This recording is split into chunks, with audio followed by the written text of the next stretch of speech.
daga yau na daina harkar fim shekara. Assalamu alaikum wa rahmatullahi ta'ala wa barakatu. Kamar yadda kuke ji daga bakin jaruma a cikin masana'antar Kannywood yadda ke cewa ta daina shirin fina-finai sakamakon rashin lafiya da kuma rashin taimako da masana'antar Kannywood ba ta taimaka mata. Da kaɗan daga farko da muka aji ku biyo mu ƙarshe domin jin yadda ta kasance. Assalamu alaikum mutanen faɗin duniya baki ɗaya. Ina so in shaida muku cewa na daina harkar fim. Daga yau na daina harkar fim. Shekara ta 20 da wani abu ina harkar fim amma har yanzu ba abin da na tsina wa kaina.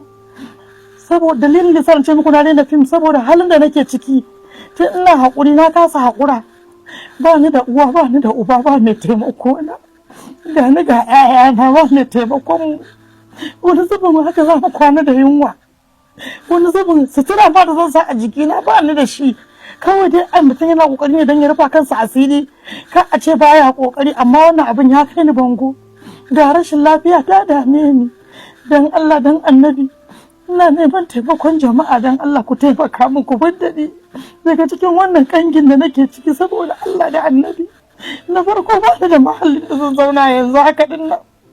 Ga 'ya'yana samari ba su da abin yi kullum haka muke karma mu samu ni ko ni in ci ko so su ci ni in hakura dan Allah dan ku taimaka mu.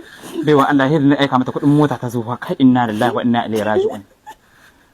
Gaskiya to ka san yawanci ayyukan dai da ya danganta ga kamfani wani kamfanin ka ji za a iya baka kamar 5,000 10,000 idan kuma yara ne ƙanana hakan da ba wani aiki ba wani kamfanin da su ba za su iya baka 3,000 2,000 ka gani aikin da kawai ake ni wala har Allah dan jama'a dan Allah dan ku taimaka mata dan Allah ku taimaka mata. Kai ina cikin wani hali ga rashin lafiya siga da hawan jini sun takura min ga rashin abinci yanzu ko abincin da aka ce masu siga ma su dinga ci ko magani wallahi ba na iya ci wallahi da shinkafa na yara Hausa na same ta maka dan dafa da yara shi ita muke ci wani zuba ma wallahi ko salad da zan siya Allah ba na samun kuɗi in siya.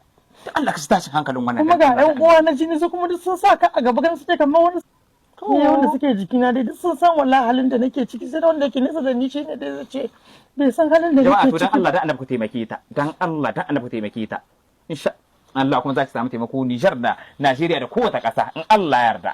Ni wallahi da Allah ta ma ne ko kwarin miji ma na samu wanda zai kula da ni mace ce mai son zaman aure. Allah baki miji wayo Allah yi Allah dan Allah baki mijin arama.